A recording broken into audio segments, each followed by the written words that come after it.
I'm Bruce Gagliola from Covenant here. Today we're going to give you a little briefing on some AI financial governance, okay, specifically around Microsoft Copilot and Cowork. There's been a lot of changes here recently with Microsoft, specifically this month on related to the Cowork and services around Copilot. So that's what we're going to kind of dive into today. If you got any questions throughout the presentation and stuff here today, just go ahead and post them in the chat. Sydney will be happy to read through those, okay, and we'll respond to those as best we can to get you answers and stuff through the process here. And then at the end of the briefing here, we'll take all kinds of Q&A and stuff. We'll leave plenty of time at the end of this to go through that, and then be more than happy to talk to you after this about anything you need to, and we can schedule any time that we need to dive in deeper discussions that we need to the services.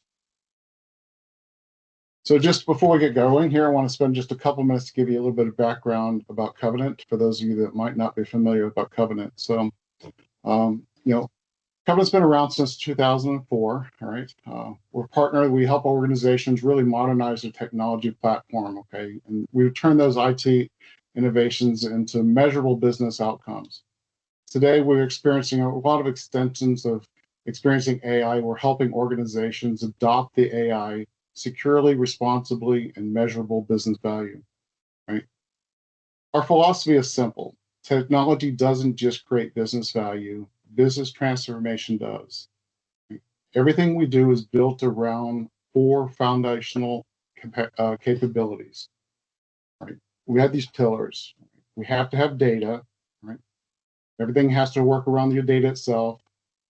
We have to have security. Security can't be bolted on. All right, you have to do this from the very beginning.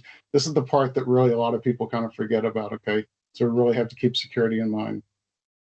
Agents are important, right? This is where a lot of organizations start their journey, especially in the AI side of the world. That's where a lot of us have started things. Operations, that's part of what we're really talking about today. This is the operation side of things.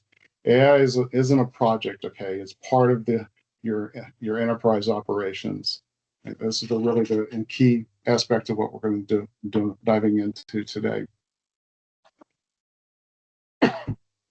But here at Covenant, okay, one of the important things to keep in mind is, we really need this partnership, right?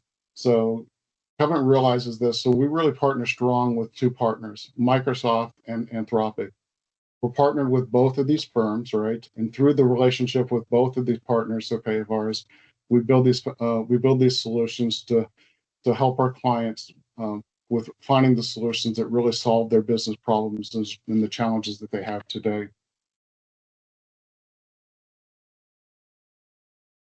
So what we're going to go through is kind of this journey. It's really about this new economics, all right? Why this model has changed. Then we're actually going to pay why we're paying for it today, where the costs come from, right? And then where we're going to go into this 90-day plan, right? And where the business value is for the services, right? And really we're going to get into really the meat of this, which is your executive playbook. The goal on this really is that you're going to get out of this presentation today is really, how am I actually supposed to control the cost for this? Now that Microsoft has changed the game a little bit and they're changing it to align to what the industry is kind of doing, all right? We have to understand the costs and the controls, all right? It's not so much the way that it used to be when we first started getting into AI just a few months ago, right? So if I want to take anything away from this today is really want to understand, we plan the budget with Microsoft, with the estimations, okay? Then we operate it with the Microsoft 365 Admin Center. But everything today becomes this whole working process and this whole transition that we need to understand. So this journey I'm going to try to take you through today, and it's kind of this journey that we need to kind of work through this today. And it's kind of the first time that we're kind of going through this together, right?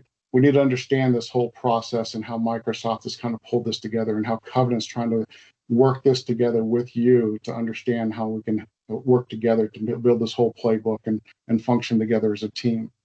So this is the whole process that we're going to kind of come through. It's kind of 10 steps to this journey. So let's begin with the economics. Before we understand the financial model in this foundation for everything that follows, we want to cover three concepts: why Microsoft pricing model has changed, what we actually are paying for, and why two seemingly similar business tasks can have two drastically different costs. And this is really important, all right? When people look at this and they think of AI, all right, they think about the fact that jobs are jobs. And what I do and what you do, we do the same thing. Why is it that when you're doing it, okay, it costs one thing, and when I do it, it costs something different. We're doing the same job, but we may be doing it slightly different, okay? And each person that does that same job. If we do it slightly different, okay, it's going to end up costing different costs and different charges because of the way AI works and the way that we do our job. So when we think about that, an important statement is this, all right? Keep this in mind. AI is now a variable operating expense. And that's a really important statement, all right? AI is no longer fixed. When we first purchased and first got into Microsoft, all right, Microsoft 365 Copilot was a fixed cost, all right? We paid $30 a month for Microsoft 365 Copilot. Use it as much as you want, didn't matter, all right? I'm gonna turn my chat on so I can see if anybody's actually asking any questions there. There we go.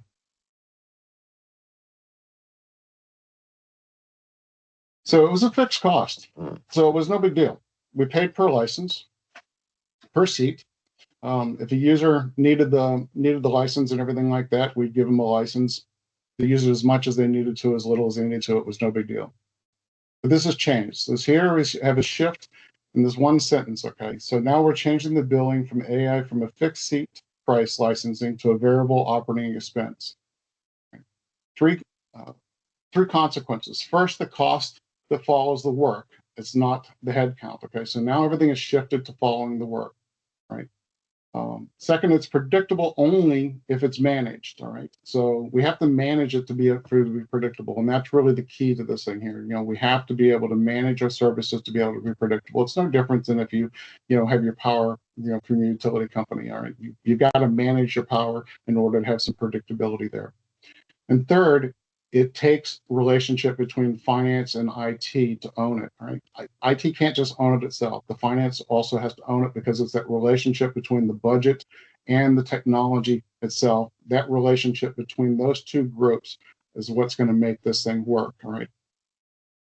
So bringing us to the question of the whole briefing, the answer is, what will we spend in AI in the next quarter, and how can we define it? Okay, that's really the question.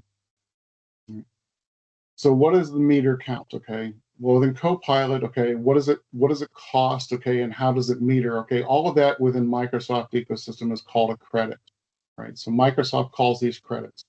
Other people call them, tokens. All right, Microsoft calls them credits. So credits are important from Microsoft's world, because we have to understand how credits are actually calculated and what a credit really means. Sorry, getting a drink there. So how does the money actually work? On the left of the world, we know a per seat license, it's a fixed amount, it's tied to a head count, one price per user, budget, we set it, we pay for it whether we use it or not, doesn't matter. That's how it works. On the right side of the world, it's variable, it's monthly, it's work-based, right? We pay for the work we perform, the budget becomes a living forecast. The cost is tied to the value we create. A Cowork credit is a common currency. It makes it manageable, lets you budget, cap, report, AI spend in one place. But it's flexible, but we have to manage it. One important caveat though is, please hold this note. Copilot, in order for Cowork to work, okay, you have to have a license for Microsoft 365 Copilot. Some people don't understand that. I've had a lot of questions come into that as, well, I want to get Microsoft Copilot Cowork, okay, how do I buy that particular product? Well, it's a feature of Microsoft 365 Copilot. So in order to have Cowork, you have to have Microsoft 365 Copilot. It's not a separate product. It's just a feature of that one-piece license itself. So you have to have that license, and that brings you that one feature. but that feature is a consumption-based feature itself. If you don't use that feature, then you're just per seat itself. But if you use that feature, you have the per seat plus the additional consumption. So that's where the two pieces come into it. Now, through governance, you can control which users can use that feature or not. So that's good. You can control it so you don't need to have everybody in the organization consuming that feature if you don't need to. So the credits are the currency. So the obvious next question is what makes one task cost more credits than another?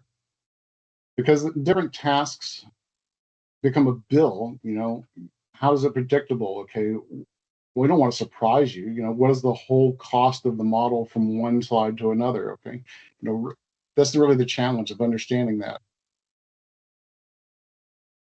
I'm having a hard time changing slides here.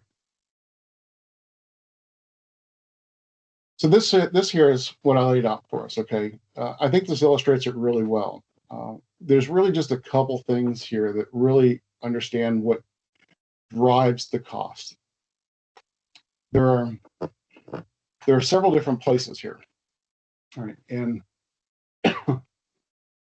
it really comes down to these different four things.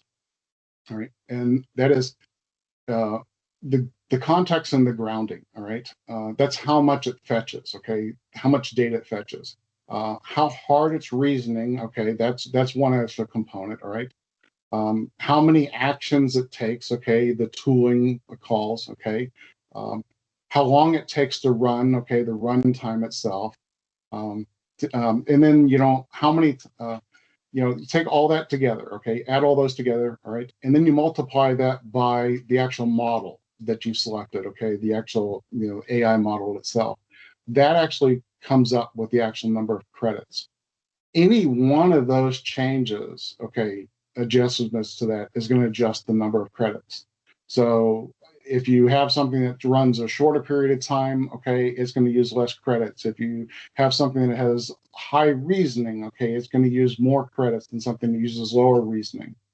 And it's all these different variables that are really affecting the reason as to why one person doing the same task that another person does, because they did the task slightly different than person A versus person B, all right, they're going to get a different cost, okay, a different consumption of credits. So that's why it comes really down to the job, okay, and how the job is done is defining as to how many credits are actually being consumed in this.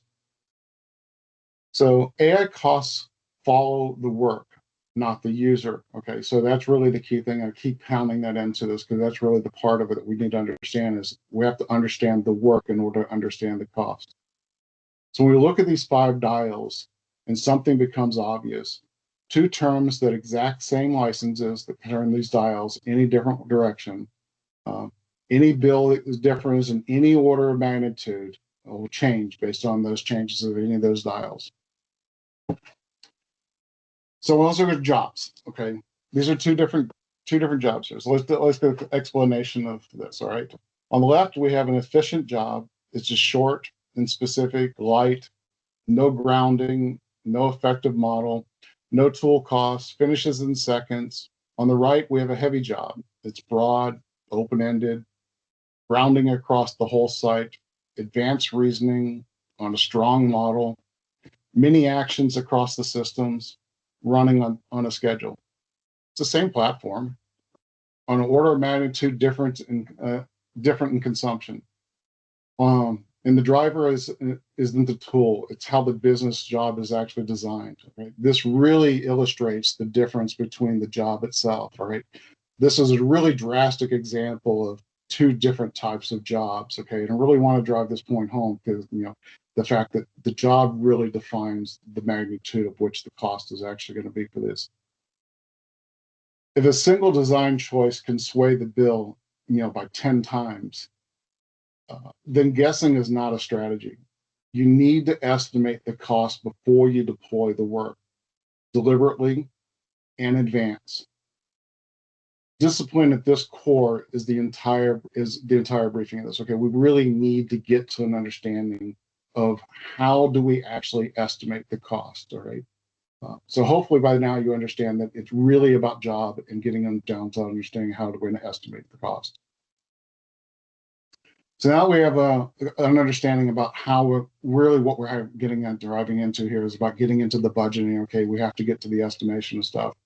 Let's drive into that now. Okay, let's get into the estimation. Okay, and it's more than just a spreadsheet. Okay, it's really a life cycle. Okay, where clear ownership needs to be there in the whole loop process and who owns it at each stage of that process. Right.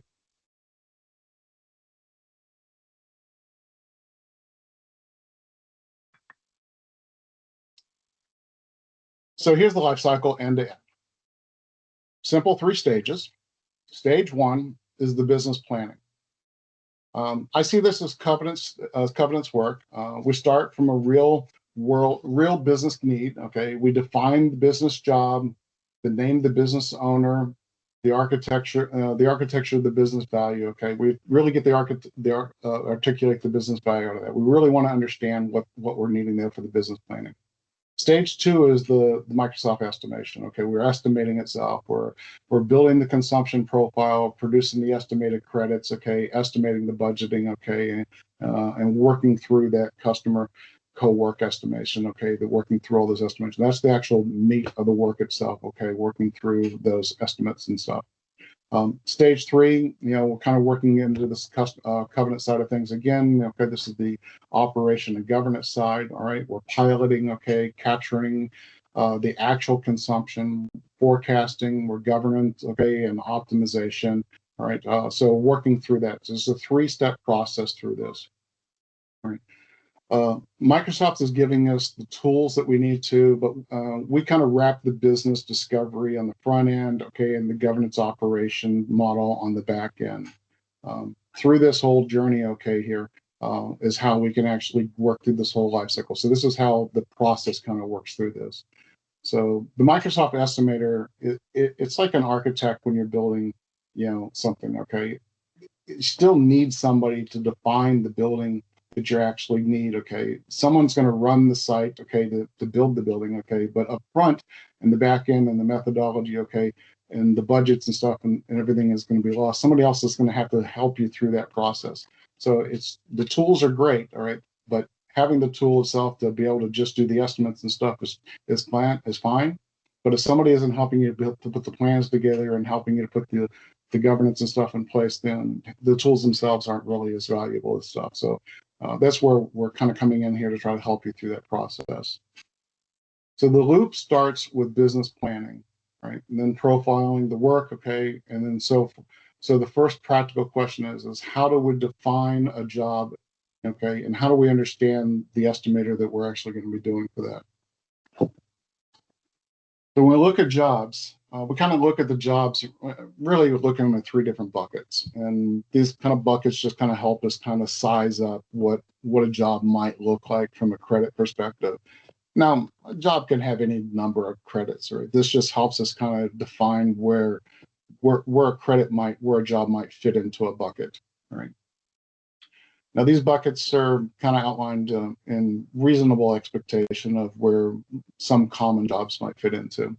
So we'll call these light, medium, and heavy. Light is kind of this narrow context. It's kind of lightweight. Maybe it's one call, okay, minimal runtime, no, just one deliverable or something.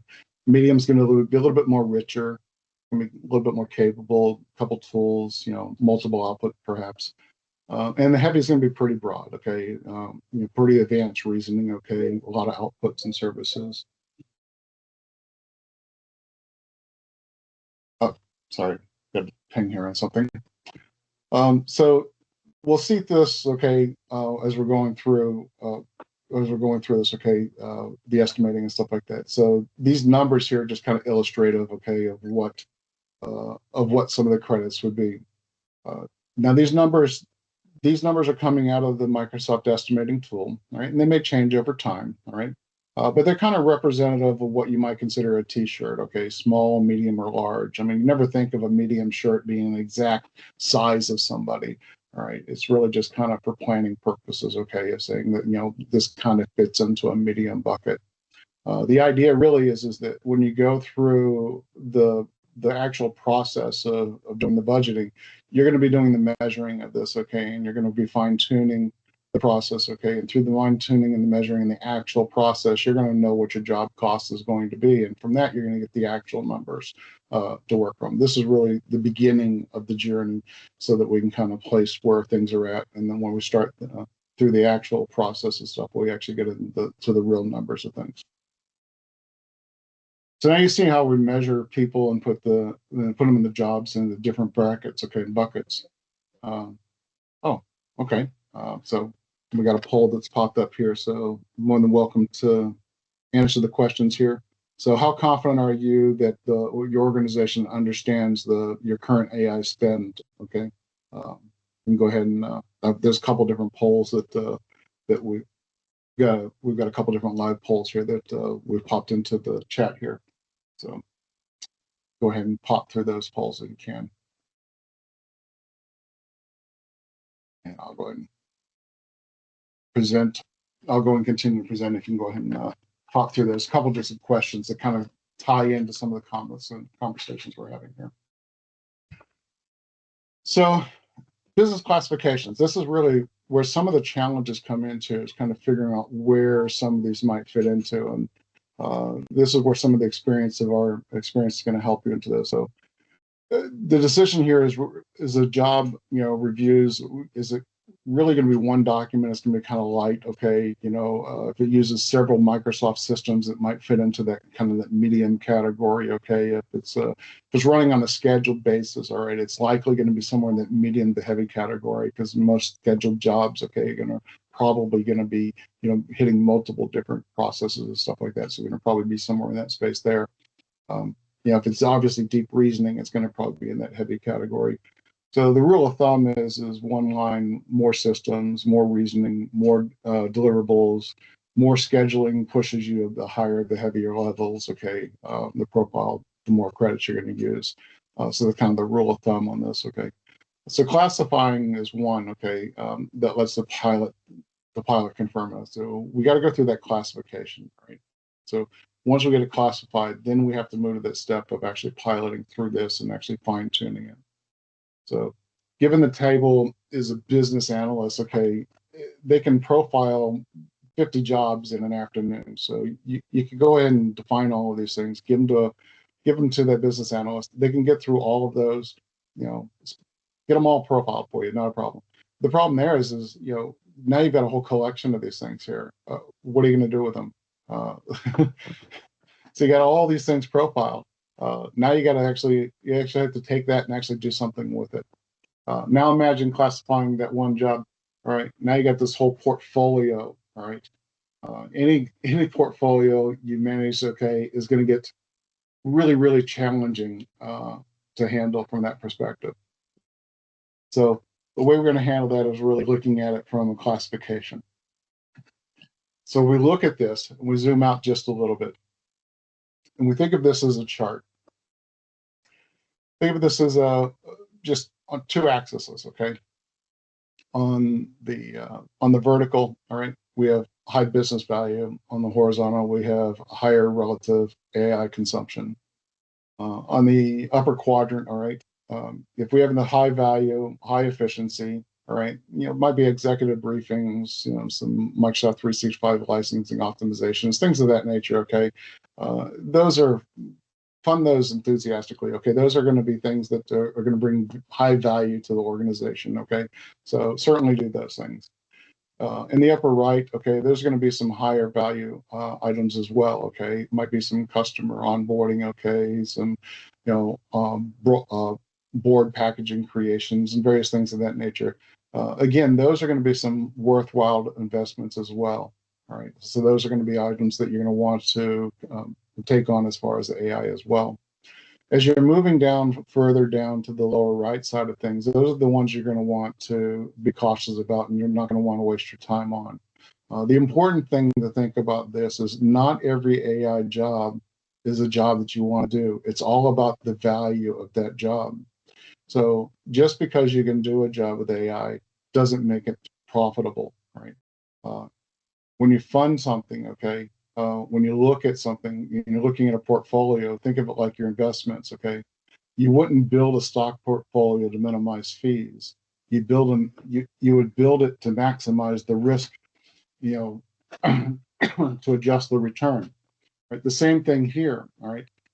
You build a portfolio of jobs, okay, with an AI, not to maximize, to minimize the credits itself. All right. You would do it just to maximize the value you're getting out of the credits that you're spending. So that's what you need to have to look at this. All right. You're going to have to spend the credits, okay, at some point for these services. Right. So what you want to do is get the maximum value that you can out of those credits. So when you look at it from this kind of a portfolio lens, okay, it helps you to better understand, where do we want to spend that money, okay, and how do we want to spend that money, or those credits in this case here. So managing a portfolio implies something, uncomfortable, but, liberating. You won't get everything right the first time. Nobody ever does, certainly not me. And that's fine. Failure happens, all right. But it's a process, okay? We have to kind of work through that process. So what does that process kind of look like? So this is what I kind of figured out the process is going to be. All right. It's kind of a life cycle through this, and we're going to cycle through this. And really what we're going to do with this is we're going to work through it from an estimating perspective. That's what we discussed, all right? We're going to pilot this, all right? And that's where we're going to go through, and we're going to get somebody to those jobs that we're going to do, run through the pilot through it. We're going to measure what those tasks actually did, all right? That's where we're actually going through, and we're actually seeing what those consumptions are. We're going to make adjustments to those as we need to. We're going to reforecast those, and we're going to wrap that up with some governance. And we're going to continue through that same cycle. All right. That cycle itself, okay, is what's going to help us govern through this whole thing. All right. Same basic idea with sales. All right. If you hired a new salesperson, your first ever sales forecast was never perfect. Okay. It was wrong. Okay. You didn't abandon forecasting. Okay. You had to make adjustments each quarter. The same thing goes with AI. All right. You're going to have to make adjustments and stuff with this as well, right? You're going to work through the forecast with this. Each quarter, you're going to have to make some adjustments, all right? If you do this, okay, and you work through this challenge, okay, it's going to be, it's going to work well for you from an IT perspective and the CFO working together, all right, as a team, all right, you can manage the cost on this and return the value comes out of this from an organization perspective. So, but it is a team effort between technology and finance to be able to make this work, right? We need to function as a team to bring the value to the organization. But this is a measurable task, okay, to actually work through this. It's not a daunting task, but it is measurable, and it does take a little bit of effort.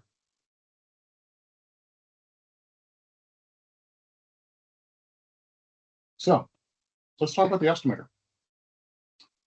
This is really this is the part that the tech people like to play with. Right. This is the estimator here, and for those of you that want to download it, okay, I put a little QR code and a link to where you can download this. I did it this way here as opposed to just modifying one, which I've taken it and heavily modified it for my own purposes, and then I realized that Microsoft's going to be changing it over time. They've already done it a few times already, so maybe I should just stick with theirs, okay, for the time being, as opposed to heavily modifying mine. So I went ahead and put the QR code so you can download it, and the link you can download theirs, okay. But the idea here is that you do a couple things here. It works from user personas. So you have to define who that user is itself. Okay, what's that job? Is that person going to be an HR representative? Is it going to be somebody in finance? Okay, who's that user itself?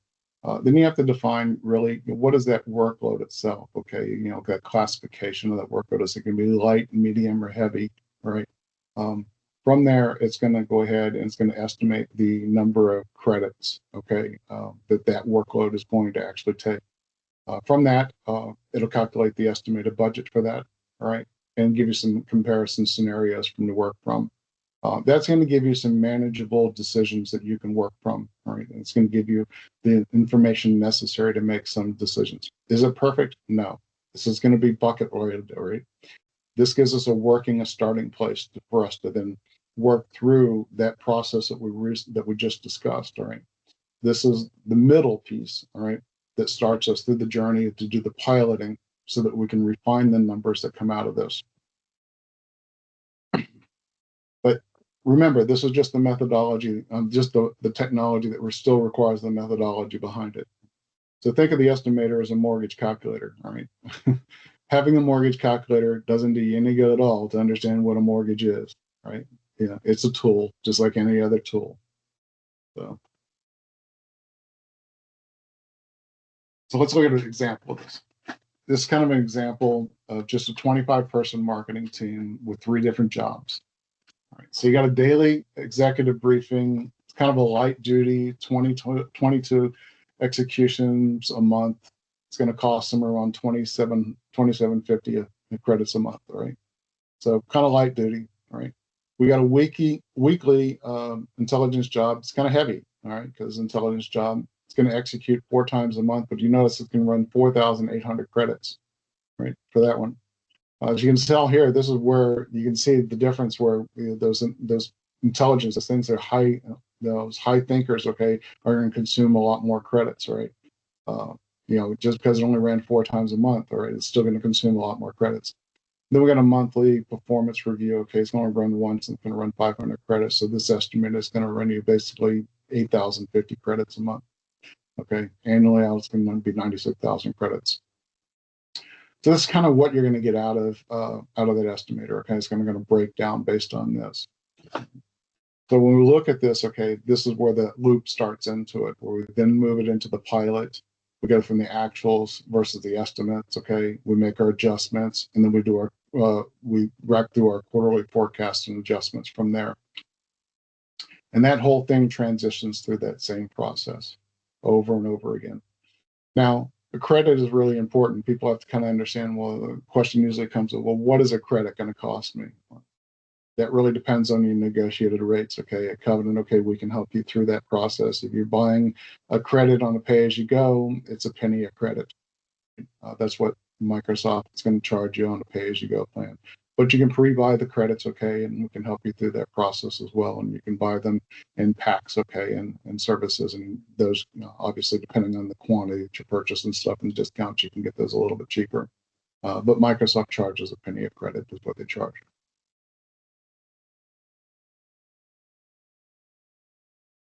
So we planned a budget. Now, where do we run it? So we kind of figured out where we plan it.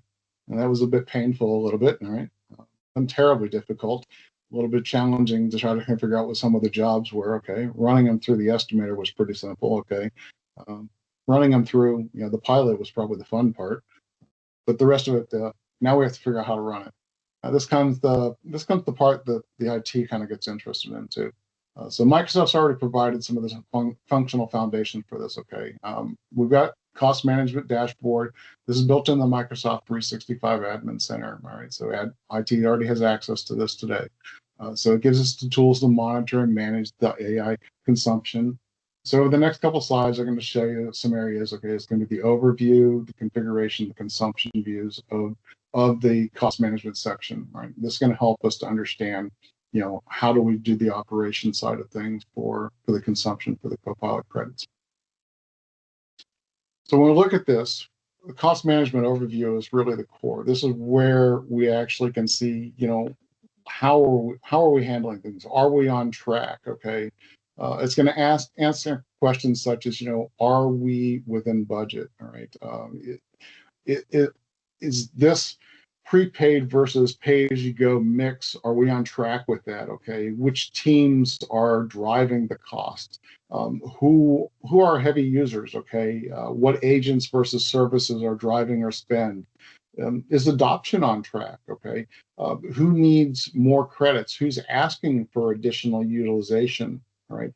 Those types of questions are going to come out of this overview page here, as well as you're going to see your trend history in utilization for your services. So this is going to really be your dashboard to help you understand what's really happening from this from services. So the numbers on this screen here are just illustration. They're not going to be exact examples of this, all right? But this really is going to be the space that's going to show you that understanding from a high level of what's happening. The data on this page refreshes about every 4 hours. All right, now this page here is not the exact page. Let's see if my hyperlink works. Oh, it does. Maybe, yes. This is an example of the actual page, all right, what the actual page kind of looks like. On the left-hand side, you'll see an example of an early screenshot of an actual page. Now, obviously, the pages could change over time and stuff. but it shows you an example of what some of the pages will look like here, and it broke down the numerous different sections of stuff. On the right hand side, it shows you an example of some of the configuration page information. So I'll bounce back and forth between this a couple times here as we're talking, but really what you're going to get out of this at the high level view, okay, you understand really at a glance what's happening, what's a heads up view of what's happening. So think of this as if you're flying in a cockpit, okay, this can be altimeter, okay, this can tell you what's happening, okay, where you're going, okay, and your heads up of what's happening in services. Now, when we look at the next step of things, is this going to be in the cost management configuration side of things. This is really the kind of the engine that drives everything that you're seeing on this page here. So this is kind of the controls that's managing this. From this here, you're going to be able to set up your billing methodology. Okay, pay as you go, your prepaid credits, which they call P3, all right, which is kind of your Azure prepaid credits, okay, and your Azure subscriptions. Right. This way, you're going to be able to put your spending policies in, your limits of who can use what, your alerting of who's going to get notifications and what services are happening. So this is where you're defining all the configuration and the governance side of things. These are all the policies that define who can use what and when, all right, and what services can be used if they can, if new services come out. All this governance that you put in here, the policies you put in, that's what's going to control what's going to happen and show up in the dashboard here. If you put the policies and controls in place, right, then the users here will have all the controls that they need to from the services. So when we look back at the screen here, you're going to see this policy here. We're defining a new policy. You define it to specific users, specific groups. So the idea would be that you would set up different groups. Maybe it's an HR group, maybe it's a particular executive team, or depending on how you want to do some cost management, okay, or maybe in this case here, there was an example that we had some base users, okay, for base product, base consumption, and users that had the ability to have higher consumption costs. There was a separate community that, so different security groups that were set up for that kind of purpose. So that's where you set up on your different configurations, okay, different policies in this, okay, on the governance side of things. So think of this as the really that control process for this, okay. Now when we look at the next section, okay, this is the consumption. So the other two really are your overview and your configuration. This is really going to show you your history. It's going to show you what users, groups, departments, services, agents, everything that's happening, okay, how the consumption's been going on, who are your heavy users, who your top consumers are, okay, where your costs are coming from, all right, what actions are driving those consumptions, all right, what services are consuming all the credits and services.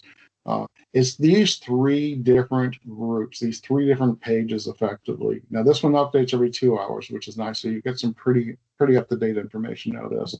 But it's these three pages that Microsoft provides you. It's going to help you from an operations perspective to really understand the consumption that's happening, so you can do the governance to be able to fine-tune, the spend on what we did for the plan side of things. Right. And this is really important for us to be able to fine tune this so that we can manage that budget side of things. So now the data will always show in place that we cut. Okay. But cutting and binding is, only serves a very specific job that would create value. So the real skill isn't spending less, it's optimizing the value. Right. So that's really what we need to drive to, is optimizing the value on this. So when we look at optimizing the value, all right, we need to spend less where it doesn't matter, okay, and spend well where it does, right? Fast way to lose on AI budgets is, really unable to spend where you need to spend the money, okay? We really need to spend money wisely. AI can get ahead of you, okay? We hear stories all the time where organizations have had this runaway cost because they didn't have governance in place, or where they're turning off AI because they just don't see they're getting the value out of AI, and it's all because they don't have governance in place. So governance is absolutely key to making sure that we're getting anything out of this. So the better we can govern AI, the better we can control the cost, okay, so that we're getting value out of it, okay, and that we're spending it, so we're getting the credits to valuable for business purposes. That's really what we need to be doing.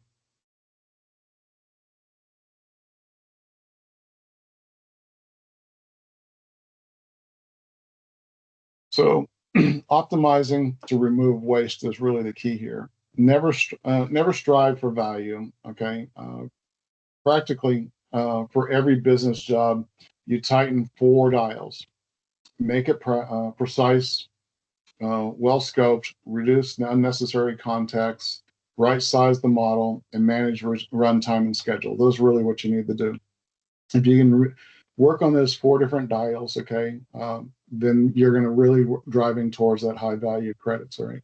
So those are your 4 dials you can adjust. Only those 4 dials are going to make your differences really for the actual credit type of the credits themselves.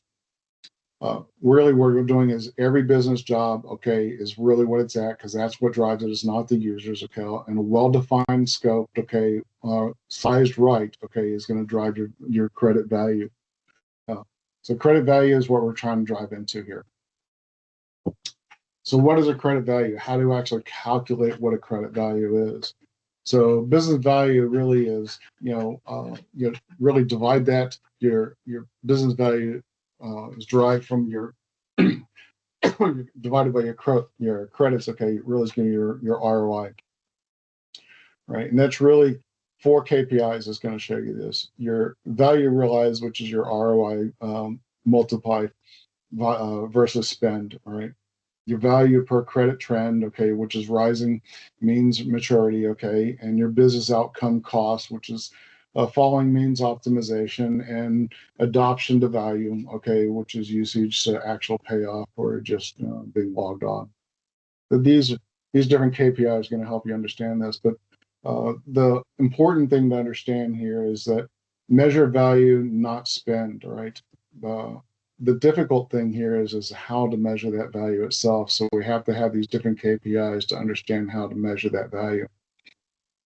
If you let people just have the use of the Cowork and say, and you're not putting some governance around it and not measuring this, okay, then you're probably not going to get the value that you need out of the tool itself, right? Yeah, some people are going to probably get value, but as an organization, you're not going to understand the value that you're getting from it. So cost per prompt is going to vary, just very drastically, but by different people. Okay, just like measuring a sales team by phone calls. Value per credit is a revenue per relevant to everybody's usage. Okay, so we really need to understand how that process is going to work to be able to drive that ROI value.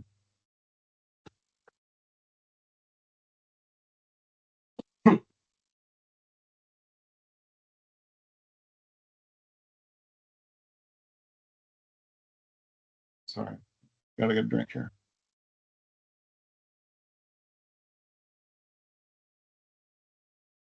All right, so we planned, we've operated the controls, we've measured the value.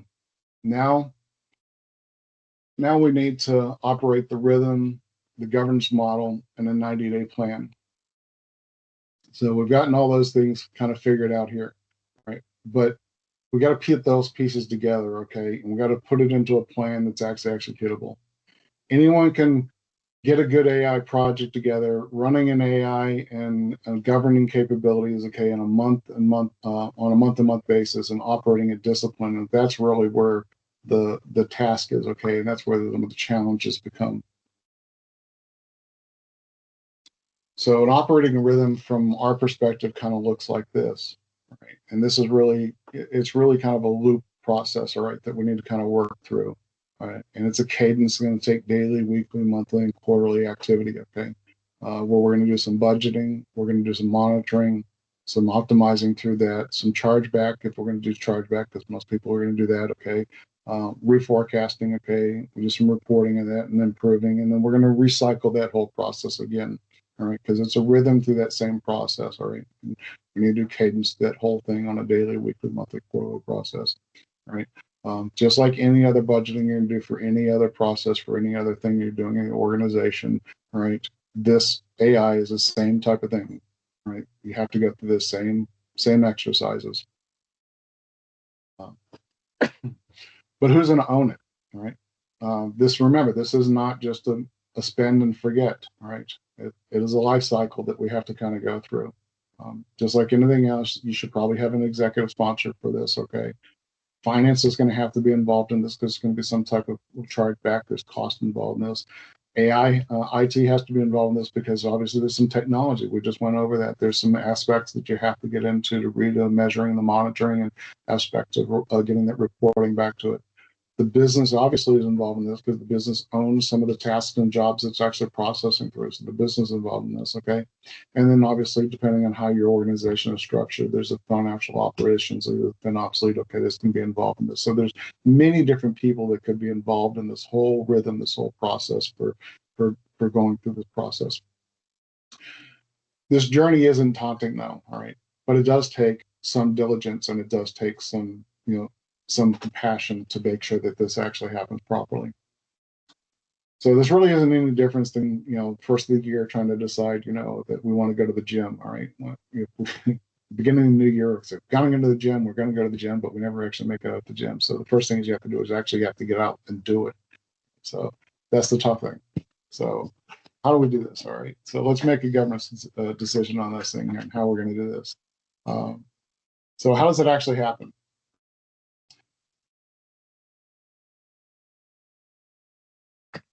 All right, so budget ownership. So we have to name the budget ownership. So naming the owner and budget, okay, per unit. This is really an important one here. So we have to make sure that we have a budget owner, okay. We have to make sure that we have a department allocation to this, okay. Who's going to be spending the allocation center, okay, for the services. We have to define who our spending limits, okay, per this group, okay. So we have to understand what our spending limits are going to be for that particular group, okay. Who's going to be alerted for those spending limits, okay. That's going to be for those. Is going to be the chargebacks for that, okay, and what kind of KPIs. This is kind of the questions that we're going to have to kind of answer, okay, to understand for that particular group. If we can't understand these for that group, okay, then it's going to be challenging to pull together some of the budget information for those folks. Governance is not a binder on a shelf, okay. It's a kind of a living organism, all right, that we have to kind of work through. Most governance frameworks die on this slide. I mean, most people fail at this part here because this is the part that's kind of struggling for a lot of people to understand. Well, who's going to own this? Nobody wants another task, okay? And who's going to put those limits on folks and say, well, I'm binding your hands, okay? You can't spend any more than $1,000 on this particular activity, okay? And if you do, then Bob's going to get an alert telling you that you're spending too much money. Right. So nobody ever wants to say that, but it's not about that. It's about the value. Okay. It's about understanding what the value is you're going to get out of it. Okay. And what the value of those tasks are going to be. So let's look at the positive side of it as opposed to the negative side of things. So this is the part that, working together as a team and looking at the value, but it's in return, we can really get past this. That's this challenging aspect of putting this budget together. But this is the part that a lot of people will struggle with. But we struggle with this putting any kind of budget together. Nobody ever likes nobody ever likes putting a budget together. Maybe some finance people do, but I don't know of anybody that really likes putting a budget together. But when we put all this together, okay, we work through that whole process that we've been talking about, all right, we need to pull this all together and pull this into some type of a dashboard, all right. Well, if we work the technology correctly with the plans, okay, and we put in the policies properly and stuff like this, we can get the metrics properly to break it up into sales and ops and financing groups and, such as legal and HR and stuff. We can see the metrics of how many each of those different groups and departments are using on credits and stuff, as long as we put the levers in place to be able to do that in the technology to measure it properly. All right. So if we put policies in place that as an organization that everybody can spend, 1 million credits at a high level consumption, well, then obviously we're not going to have granular enough detail to be able to do any type of dashboarding. So we need to put some thought process into how we're going to handle the policies and the governance on this, so that we're going to be able to get the detail out of it to be able to create some dashboarding and some reporting and stuff necessary. So we may need to create some different policies and stuff that have some overlaps and stuff, so that we can get some reporting back on, finance is actually consuming, X amount of credits on it, opposed to HR is consuming X amount of credits, as opposed to, this particular application maybe is creating using so many credits. So we have to look at it from a couple different ways. But when we look at this and we look at it from a higher level and where our end goal needs to be, all right, when we're doing some planning on this, then we can look at how the dashboard needs to be pulled together for this. Because that's really a key thing here, is the end goal is to make it so that we can manage this thing long term. Because we don't want any extra work. What we want to do is make some decisions out of this. Are we on plan? Okay. Whose drives the cost and value for the department? Okay. Are the credits well spent from the business outcome for the cost? And can we trust the project, the projections? Those are the kind of questions that we really need to ask. Okay. And really, what actions do we need to take from the stuff, from the data that we're getting out of this? Those are the kind of questions that are really important to understand. If we're not putting work in up front, okay, to put the diligence into building the policies and the governance correctly, then we're not going to get the results to be able to answer any of these questions. So the framework that we've come up with here is the Covenant AI governance framework, okay? And it really kind of looks like this, all right? We go through a process of discovering for the business jobs, all right? We measure the consumption and the value for those different jobs. We work the plan and the budget, okay, with the estimator, all right? So it's a kind of a working process through that. We do some governance, all right? Now, the governance obviously works through the whole process, but there's a heavy level-handed governance piece right there in the middle, okay? But governance is continuous throughout the whole process, all right? We go through an optimizations phase.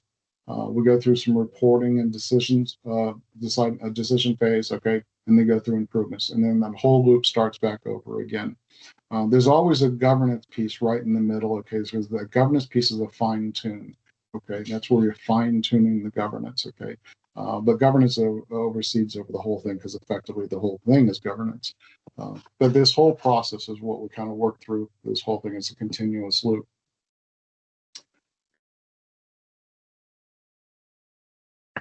This here is the only way that we've come up with that's going to be effective to do this.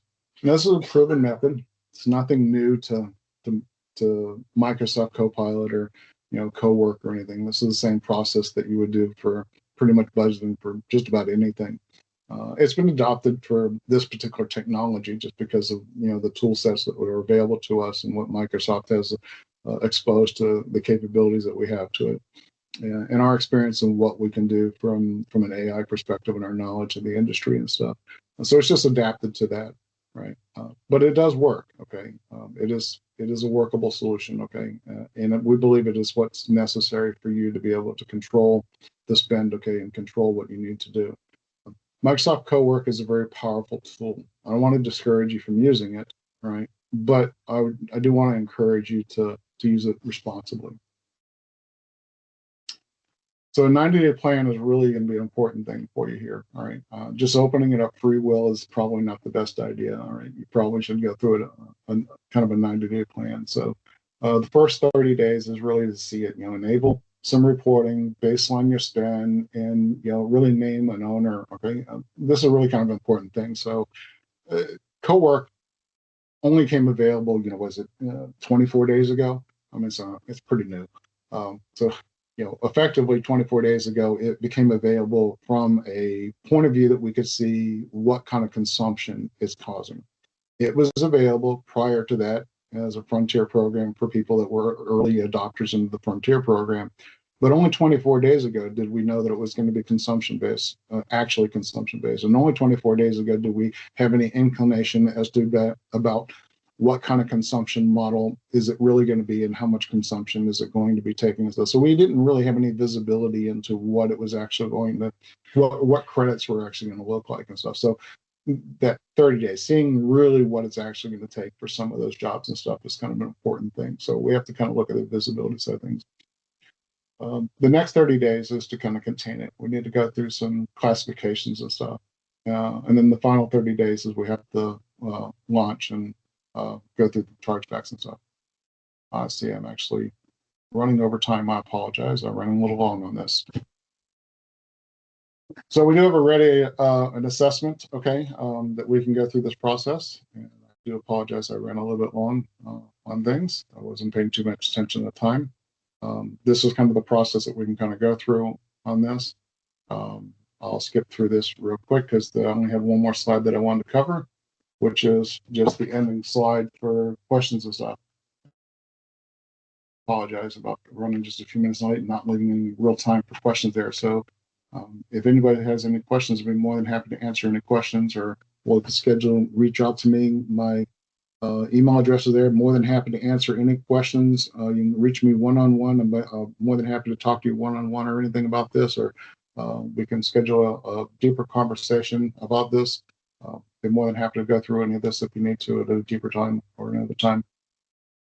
Any questions though?